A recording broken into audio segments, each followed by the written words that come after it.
सोलापूर शहरातील लहान टपरीधारकांवर महानगरपालिकेच्या अतिक्रमण विभागाकडून होत असलेल्या कारवाई विरोधात प्रहार शेतकरी संघटना आणि जनशक्ती पक्ष आक्रमक झाला आहे। या संदर्भात संघटनेच्या वतीने आयुक्तांना निवेदन देण्यात आले आहे। निवेदनात म्हटले आहे की शहरात अतिक्रमण हटवण्याच्या नावाखाली लहान टपरीधारक, फेरीवाले आणि हातावर पोट असणाऱ्या गरीब व्यावसायिकांवर सातत्याने एकतर्फी कारवाई केली जात आहे। अनेक वेळा पर्यायी व्यवस्था न देता त्यांच्या उपजीविकेची साधने उद्ध्वस्त केली जात असल्याचा आरोप करण्यात आला आहे। ही कारवाई मानवी हक्कांच्या विरोधात असून अमानुष स्वरूपाची असल्याचे संघटनेने म्हटले आहे। मोठ्या व्यावसायिकांकडे दुर्लक्ष करून फक्त गरीब टपरीधारकांना कारवाई केली जाते, हे अन्यायकारक असल्याचा आरोपही करण्यात आला आहे। स्ट्रीट व्हेंडर्स अधिनियम 2014 नुसार फेरीवाल्यांना कायदेशीर संरक्षण देणे बंधनकारक असल्याचे निवेदनात नमूद आहे। तसेच टाउन वेंडिंग कमिटीची परवानगी, पर्यायी जागा आणि पुनर्वसनाची तरतूद न करता थेट कारवाई करणे कायद्याच्या विरोधात असल्याचे सांगत लहान टपरीधारकांवरील कारवाई तात्काळ स्थगित करावी, सर्व फेरीवाल्यांचे सर्वेक्षण करून अधिकृत परवाने द्यावेत आणि पुनर्वसनाची ठोस योजना जाहीर करावी अशी मागणी करण्यात आली आहे। अन्यथा प्रहार जनशक्ती पक्षाच्या वतीने तीव्र आंदोलन छेडण्यात येईल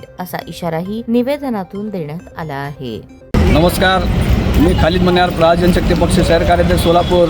आज महानगरपालिका आयुक्त यांना भेटून आम्ही निवेदन देण्यात आलं की सोलापुरात अतिक्रमणाची कारवाई जोरात चालू आहे। साहेबांना म्हणलं समोर सण आहे, 15 दिवसानंतर रमजान आहे, बरेचसे सण आता येणार आहेत। सण होईपर्यंत तुम्ही अतिक्रमणाची कारवाई थांबवा, अन्यथा प्रहार संघटना रस्त्यावर उतरून आंदोलन केल्याशिवाय राहणार नाही असे आम्ही आयुक्त साहेबांना सांगितलं आहे। एक जर बघितलं आपण, खोकेधारक संघटना असू दे, फेरीधारक आपले जे गाड्या 4 चाकी गाड्या लावतात, ते व्यवसाय जे करतात, पोट चालवण्यासाठी, आपला परिवार चालवण्यासाठी, त्यांनी श्रीमंत होण्यासाठी चालवत नाही। जे खोकेदार असू दे, जे फ्री परवाना, जे फ्री आपली जे हातगाडी ढकलते ते असू दे, तर हे आपले जे अतिक्रमण विभागाने काय केलं आहे की जे मोठमोठे लोक सोडतात, फक्त गरिबांना त्रास देण्याचं काम, हे बनसोडे साहेब असू दे, त्यांचं टीम असू दे, असं काम करत आहे। त्यांना मी हात जोडून विनंती करतो, जेव्हापर्यंत सण आहे तेव्हापर्यंत तुम्ही थांबवा। जर अतिक्रमण कारवाई नाही थांबवली, आम्ही रस्त्यावर उतरून आंदोलन, शेकडो कार्यकर्ते येऊन रस्त्यावर उतरून आंदोलन शिवाय आम्ही राहणार नाही। जर आपण बघितलं तर अतिक्रमणाची कारवाई शक्तिमान गंगाधरची भूमिका अशी चालू आहे। एक जर बघितलं, दुसरीकडे कुठं आपलं चिरीमिरी असतं तिकडं कारवाई होत नाही, जिथं चिरीमिरी नसतं तिकडं कारवाई होत आहे।